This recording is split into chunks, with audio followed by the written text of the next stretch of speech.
कितने वैश्य हैं, हम तो उस तरफ जा रहे हैं। फिर उसी हिसाब से उसी अनुपात में सबका आरक्षण कर दो, ये उस राह पर चल पड़े हैं क्या? संदीप, सबसे पहले तो मैं आपको, आपके दर्शकों से और आपके पैनलिस्ट से पहले तो मैं माफी चाहता हूं। माफी इसलिए चाहता हूं क्योंकि मैं जो बात कहने जा रहा हूं वो सबको बुरी लगेगी।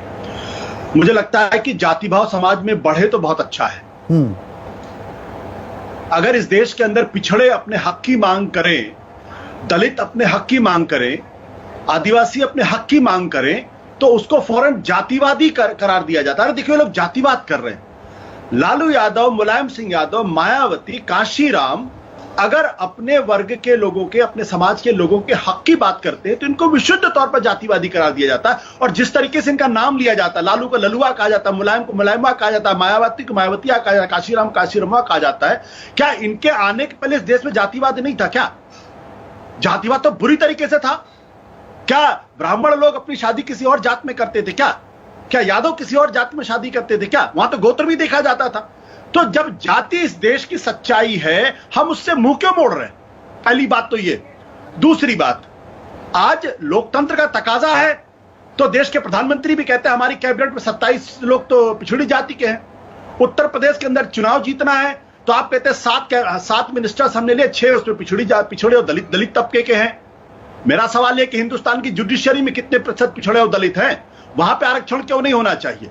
आप बता दीजिए। मौजूदा सुप्रीम कोर्ट में एक डेटा निकलना चाहिए, आजादी के बाद से अब तक कितने जजेस हैं जो दलित हुए, उसमें से कितने जजेस चीफ जस्टिस ऑफ इंडिया बने, हिंदुस्तान के फॉरेन सेक्रेटरी कितने दलित बने, कितने पिछड़े बने, हिंदुस्तान के होम सेक्रेटरी कितने दलित बने, हिंदुस्तान के कैबिनेट सेक्रेटरी में कितने लोग दलित बने, हिंदुस्तान के वाइस चांसलर में कितने दलित, कितने पिछड़े बने। तो अगर आप हिंदुस्तान की आबादी के 80% लोगों को किनारे करके सारी सत्ता की मलाई अपर कास्ट रखना चाहता है तो ये तो नहीं चलेगा।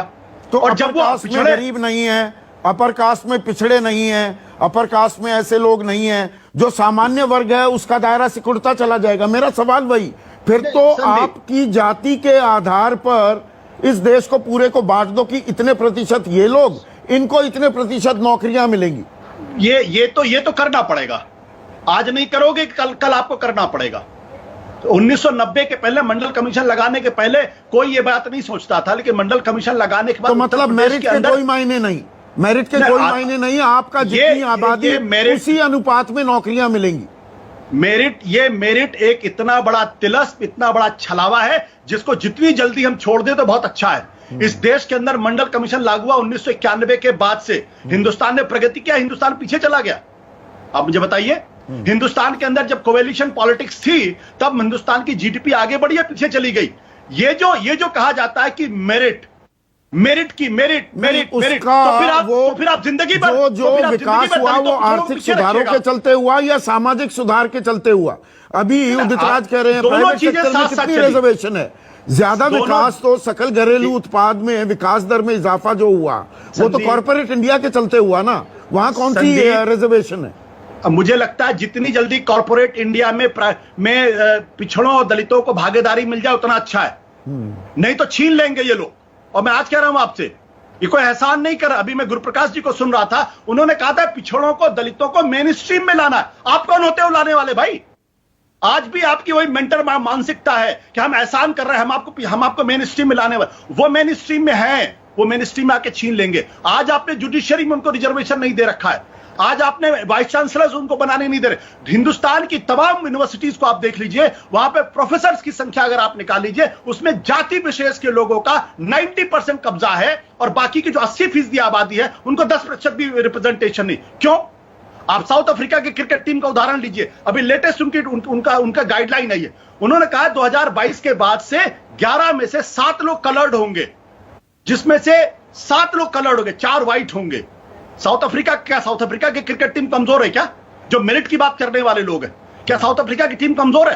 अगर ब्लैक्स में से नेशनल मंडेला निकल सकते हैं, मार्टिन लूथर किंग निकल सकते हैं, बाबा साहब अंबेडकर निकल सकते हैं, ज्योतिबा फूले निकल सकते हैं, तो हम ये मेरिट की बात क्यों करते? क्या पढ़ने लिखने का ठेका खाली एक जाति विशेष के लोगों ने ले रखा है? दलित नहीं पढ़ सकता? बाबा साहब अंबेडकर से पढ़ा लिखा कौन था हिंदुस्तान? मना नहीं कर रहा, पर इसका मैं वही उलट तस्वीर पर अभी मैं अपने पॉइंट पर कायम हूं। प्रोफेसर बद्री नारायण, फिर सामान्य वर्ग, उसमें जो गरीब हैं, जो हाशिए पर पड़े हुए लोग हैं, वो मुंह ताकते रहें। नहीं संदीप जी, पहले तो मैं ये बताना चाहता हूं, जो अभी आशुतोष जी कह रहे थे, आशुतोष जी इससे बहुत सहमति है, लेकिन एक बात जो कह रहे हैं कि जाति भाव या जाति बोध और सामाजिक ग्रुप का एम्पावरमेंट दो अलग अलग चीज है, दोनों एक जगह मिला हुआ नहीं है। ये जो मिला देते हैं वो सरलीकरण है। यानी कांशीराम एक दलित एम्पावरमेंट के लीडर रहे हैं, बहुजन एम्पावरमेंट के लीडर रहे हैं, वो किसी जाति के लीडर नहीं रहे हैं। और यही हुआ है तमाम नेता